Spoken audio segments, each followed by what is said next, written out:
বোচাগঞ্জে বিশ্ব জনসংখ্যা দিবস উদযাপন। মোহাম্মদ শামসুল আলমের পাঠানো তথ্য ভিডিও চিত্রে দেখুন বিস্তারিত। দিনাজপুরের বোচাগঞ্জ ১৪ জুলাই সোমবার। ন্যায্য ও সম্ভাবনাময় পছন্দের পরিবার গড়তে প্রয়োজন তারুণ্যের ক্ষমতায়ন, এই প্রতিপাদ্য বিষয়কে সামনে রেখে বিশ্ব জনসংখ্যা দিবস উদযাপন উপলক্ষে আলোচনা সভা ও পুরস্কার বিতরণ অনুষ্ঠান করেছে উপজেলা পরিবার পরিকল্পনা কার্যালয়। সকাল ১১টায় উপজেলা সভাকক্ষে মেডিকেল অফিসার অতিরিক্ত ডাক্তার তপতী রানী রায়ের সভাপতিত্বে অনুষ্ঠিত আলোচনা সভায় প্রধান অতিথির বক্তব্যে উপজেলা নির্বাহী অফিসার মোহাম্মদ মারুফ হাসান বলেন, বর্তমানে আমাদের দেশের মোট জনসংখ্যা ১৭.৫ কোটি। এমনও কিছু দেশ আছে যার জনসংখ্যা আমাদের এই বোচাগঞ্জ উপজেলার থেকেও কম, কিন্তু দেখা যাচ্ছে সেই দেশটি অনেক উন্নত। আমরা চাই আমাদের জনসংখ্যা যাতে দেশের বোঝা না হয়ে দেশের জনশক্তিতে রূপান্তরিত হয়। এটি তখনই সফল হবে যখন আমরা সকল জনসংখ্যাকে সঠিকভাবে ব্যবহার, তাদের কর্মসংস্থান, স্বাস্থ্যসেবা সহ অন্যান্য সকল সুবিধা নিশ্চিত করতে পারব। সভায় বিশেষ অতিথি হিসেবে বক্তব্য রাখেন যথাক্রমে সেতাবগঞ্জ কলেজের সাবেক ভিপি, উপজেলা বিএনপির সাধারণ সম্পাদক মোহাম্মদ শফিকুল আলম, উপজেলা জামায়াতের আমির মোহাম্মদ আমিনুল হক, উপজেলা স্বাস্থ্য ও পরিবার পরিকল্পনা কর্মকর্তা ডাক্তার বিজয় কুমার রায় প্রমুখ। আলোচনা শেষে পরিবার পরিকল্পনা সহকারী, পরিদর্শক ও পরিদর্শকাদের মাঝে পুরস্কার বিতরণ করেন অনুষ্ঠানের অতিথিবৃন্দ।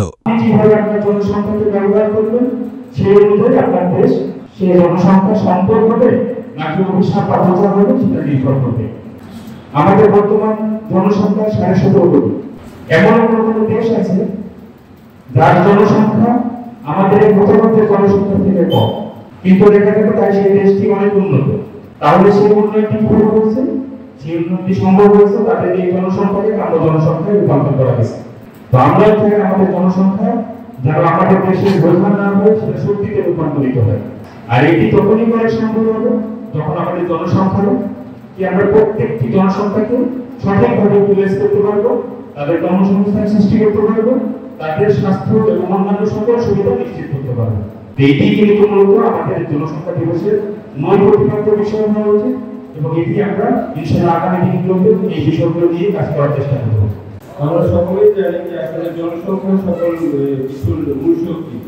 অত্যন্ত প্রণিধানযোগ্য একটা সাবজেক্ট আজকে নির্ধারণ হয়েছে। সারা বিশ্বে এটা পালিত হচ্ছে। কিশোর কিশোরী বা তারুণ্যের কথা বলা, তারুণ্য নিশ্চয়ই একটা আগামী দিনের ভবিষ্যৎ। আপনারা দেখেছেন গত জুলাই এবং আগস্ট মাসে এই তরুণরা আমাদের একটা পরিবর্তন এনে দিয়েছে। আমরা একটা ৫ই আগস্টের পরিবর্তিত পরিস্থিতিতে বর্তমান দাঁড়িয়ে রয়েছে।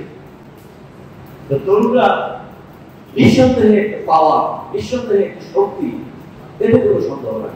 সুতরাং আমরা যারা সমাজে কাজ করি, যারা চাকরি বাকরি করি, যারা সাংবাদিকতা করি, যারা সোশ্যাল ওয়ার্কের সাথে জড়িত, যারা বিভিন্ন পদস্থ কর্মকর্তা আছে, নিশ্চয়ই আমাদের এই তরুণদের প্রতি দৃষ্টি দেওয়া, তরুণদেরকে যত্ন করা, তরুণরা যেন আগামী দিনে আমাদের সমাজ এবং দেশে কাজে লাগাতে পারে, কাজে লাগাতে পারি, এই জন্য আমাদের সকলের আন্তরিক প্রচেষ্টা থাকা দরকার। তারপরেও আমাদের বোচাগঞ্জ উপজেলার পারফরমেন্স দিনাজপুরের অন্যান্য উপজেলার মধ্যে বেশ ভালো।